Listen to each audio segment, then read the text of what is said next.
Saudara polisi menetapkan 3 orang sebagai tersangka kasus persekusi terhadap 2 perempuan di kawasan Pasir Putih, Kabupaten Pesisir Selatan, Provinsi Sumatera Barat. Berdasarkan keterangan saksi dan gelar perkara yang telah dilakukan, Polres Kabupaten Pesisir Selatan menetapkan 3 orang sebagai tersangka atas kasus persekusi terhadap 2 perempuan. Polisi belum merinci identitas ketiga tersangka karena masih dalam pengejaran. Tersangka yang kita tetapkan 3 orang.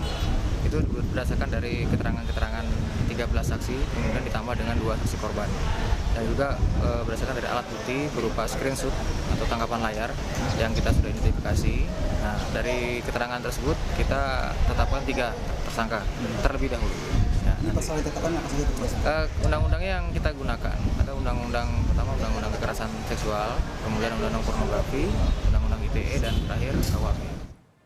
Sebelumnya 2 orang perempuan dipersekusi di sebuah kafe di Lengayang, Kabupaten Pesisir Selatan, Sumatera Barat. Keduanya diarak warga dan diceburkan ke laut.